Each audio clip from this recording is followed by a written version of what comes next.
ಹಣ್ಣು ಹಾಗೂ ಹಣ್ಣಿನ ಜ್ಯೂಸ್ ಇವೆರಡರ ಪೈಕಿ ನಿಮ್ಮ ಆರೋಗ್ಯಕ್ಕೆ ನಿಜವಾಗಿಯೂ ಯಾವುದು ಉತ್ತಮ ಹೇಳ್ತೀವಿ ನೋಡಿ.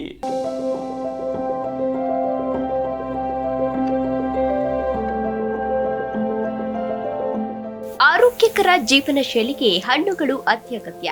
ಆದರೆ ಹಣ್ಣುಗಳನ್ನ ಹಾಗೆಯೇ ತಿನ್ನೋದಕ್ಕಿಂತ ಒಂದು ಲೋಟ ಜ್ಯೂಸ್ ಕುಡಿಯಲು ಹೆಚ್ಚಿನವರು ಇಷ್ಟಪಡ್ತಾರೆ.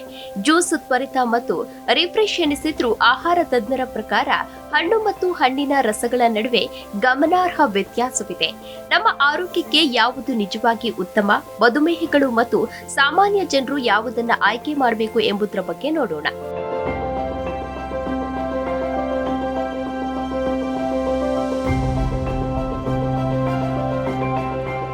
ಹಣ್ಣುಗಳನ್ನ ತಿನ್ನುವ ಬದಲು ಜ್ಯೂಸ್ ಕುಡಿಯಲು ನೀವು ಇಷ್ಟಪಡ್ತೀರಾ?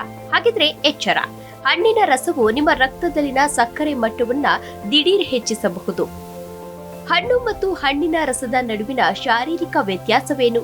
ಪೌಷ್ಟಿಕಾಂಶ ತಜ್ಞರು ಯಾಕೆ ಇಡೀ ಹಣ್ಣನ್ನ ಸೇವಿಸಲು ಶಿಫಾರಸು ಮಾಡ್ತಾರೆ? ಮಧುಮೇಹ ಇರುವವರಿಗೆ ಯಾವುದು ಹೆಚ್ಚು ಸುರಕ್ಷಿತ? ಈ ಎಲ್ಲಾ ಪ್ರಶ್ನೆಗಳಿಗೆ ನಾವೀಗ ಉತ್ತರ ತಿಳಿಯುವ ಪ್ರಯತ್ನ ಮಾಡೋಣ.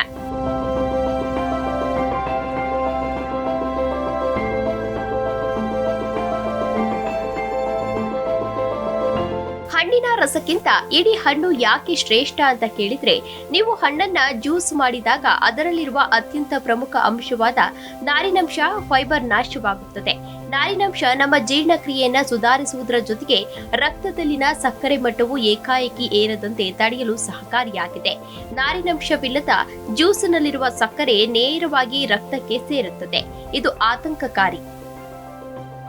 ಇಡೀ ಹಣ್ಣನ್ನ ತಿಂದಾಗ ಅದರಲ್ಲಿರುವ ನೈಸರ್ಗಿಕ ಸಕ್ಕರೆ ಅಂದ್ರೆ ಫ್ರಕ್ಟೋಸ್ ನಾರಿನಂಶದ ಸಹಾಯದಿಂದ ರಕ್ತಕ್ಕೆ ನಿಧಾನವಾಗಿ ಬಿಡುಗಡೆಯಾಗುತ್ತದೆ. ಆದರೆ ಜ್ಯೂಸ್ ಕುಡಿದಾಗ ನಾರಿನಂಶವಿಲ್ಲದ ಕಾರಣ ರಕ್ತದಲ್ಲಿನ ಸಕ್ಕರೆ ಮಟ್ಟವು ಕ್ಷಣಾರ್ಧದಲ್ಲಿ ಏರಿಕೆಯಾಗುತ್ತದೆ. ಇದು ಮಧುಮೇಹಿಗಳಿಗೆ ಅತ್ಯಂತ ಅಪಾಯಕಾರಿ. ಪ್ಯಾಕ್ ಮಾಡಿದ ಅಥವಾ ಸಕ್ಕರೆ ಬೆರೆಸಿದ ಜ್ಯೂಸ್ ಸೇವನೆ ಆರೋಗ್ಯಕ್ಕೆ ಮತ್ತಷ್ಟು ಹಾನಿಕರ.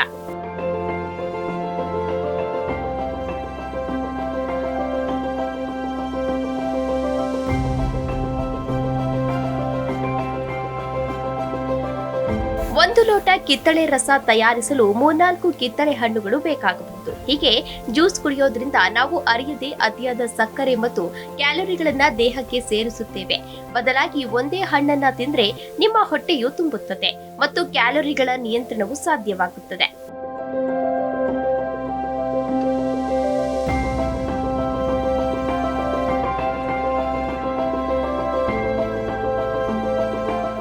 ಮಾಡಿದ ಜ್ಯೂಸ್ಗಳು ಮಾರುಕಟ್ಟೆಯಲ್ಲಿ ದೊರೆಯುವ ಡಬ್ಬಿ ಜ್ಯೂಸ್ಗಳಲ್ಲಿ ಹಣ್ಣಿನ ಅಂಶಕ್ಕಿಂತ ಹೆಚ್ಚಾಗಿ ಪ್ರಿಸರ್ವೇಟಿವ್ಸ್ ಮತ್ತು ಕೃತಕ ಸಕ್ಕರೆ ಇರುತ್ತದೆ.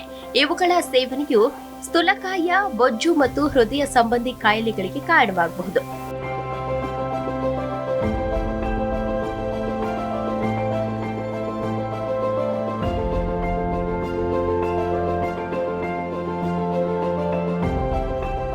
ಹಣ್ಣನ್ನು ಜ್ಯೂಸ್ ಮಾಡುವ ಪ್ರಕ್ರಿಯೆಯಲ್ಲಿ ಅದು ಗಾಳಿ ಮತ್ತು ಶಾಖದ ಸಂಪರ್ಕಕ್ಕೆ ಬರುತ್ತದೆ. ಇದರಿಂದ ವಿಟಮಿನ್ ಸಿ ಮತ್ತು ಇತರ ಪ್ರಮುಖ ಪೋಷಕಾಂಶಗಳು ಆಕ್ಸಿಡೀಕರಣಗೊಳ್ಳುವುದರಿಂದ ಅವುಗಳ ಗುಣಮಟ್ಟ ಕುಸಿಯುತ್ತದೆ ಮತ್ತು ಪೌಷ್ಟಿಕಾಂಶಗಳು ನಶಿಸಿ ಹೋಗಬಹುದು. ಜ್ಯೂಸ್ನಲ್ಲಿರುವ ಸಕ್ಕರೆ ಮತ್ತು ಹೆಚ್ಚು ಆಮ್ಲೀಯತೆಯು ಹಲ್ಲುಗಳ ಎನಾಮೆಲ್ ಮೇಲೆ ನೇರವಾಗಿ ಕೆಟ್ಟ ಪರಿಣಾಮ ಬೀರಬಹುದು. ಇದರಿಂದ ಹಲ್ಲುಗಳ ಸವೆತ ಅಥವಾ ಸೂಕ್ಷ್ಮತೆ ಹೆಚ್ಚಾಗಬಹುದು.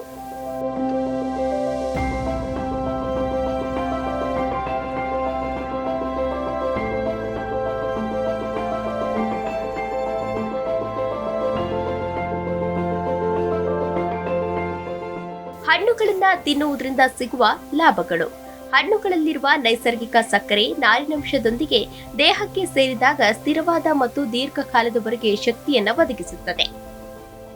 ತಾಜಾ ಹಣ್ಣುಗಳಲ್ಲಿ ವಿಟಮಿನ್ ಎ, ಸಿ ಮತ್ತು ಖನಿಜಾಂಶಗಳು ಹೇರಳವಾಗಿದ್ದು, ಇವುಗಳು ದೇಹದ ರೋಗ ನಿರೋಧಕ ಶಕ್ತಿಯನ್ನು ಹೆಚ್ಚಿಸಿ ವಿವಿಧ ರೋಗಗಳ ವಿರುದ್ಧ ಹೋರಾಡಲು ನೆರವಾಗುತ್ತವೆ. ಹಣ್ಣುಗಳನ್ನ ಅಗಿದು ತಿನ್ನುವಾಗ ಹೊಟ್ಟೆ ತುಂಬಿದೆ ಎಂಬ ಸಂಕೇತ ಮೆದುಳಿಗೆ ಬೇಗ ತಲುಪುತ್ತದೆ. ಇದು ಅನಗತ್ಯ ಅತಿಯಾದ ಹಸಿವನ್ನು ತಡೆಯುತ್ತದೆ ಮತ್ತು ತೂಕ ಇಳಿಯಲು ಪರಿಣಾಮಕಾರಿಯಾಗಿದೆ. ನಾರಿನಂಶವು ದೇಹದ ಒಳಗಿರುವ ಕಲ್ಮಶಗಳನ್ನು ಹೊರಹಾಕಲು ಸಹಕಾರಿಯಾಗುವುದರಿಂದ ತ್ವಚೆಯಲ್ಲಿ ನೈಸರ್ಗಿಕ ಹೊಳಪು ಕಾಣಿಸಿಕೊಳ್ಳುತ್ತದೆ ಮತ್ತು ಚರ್ಮದ ಆರೋಗ್ಯವು ಸುಧಾರಿಸುತ್ತದೆ. ಹಣ್ಣು ಪ್ರಕೃತಿಯ ವಿಶೇಷ ಕೊಡುಗೆ. ಅದನ್ನ ಪ್ರಕೃತಿ ನೀಡಿದ ರೂಪದಲ್ಲಿ ಇಡೀ ಹಣ್ಣಾಗಿ ಸೇವಿಸುವುದು ನಮ್ಮ ಆರೋಗ್ಯಕ್ಕೆ ಅತ್ಯಂತ ಹಿತಕಾರಿ. ಇಂದಿನಿಂದಲೇ ಜ್ಯೂಸ್ ಮೊರೆ ಹೋಗುವ ಬದಲು ಪ್ರತಿದಿನ ಒಂದು ತಾಜಾ ಹಣ್ಣನ್ನ ತಿನ್ನುವ ಹವ್ಯಾಸವನ್ನ ರೂಢಿಸಿಕೊಳ್ಳಿ. ಇದು ನಿಮ್ಮ ದೀರ್ಘಕಾಲಿಕ ಆರೋಗ್ಯವನ್ನ ಕಾಪಾಡಿಕೊಳ್ಳಲು ಸಹಾಯ ಮಾಡುತ್ತದೆ. Desk bureau, Zee Kannada news.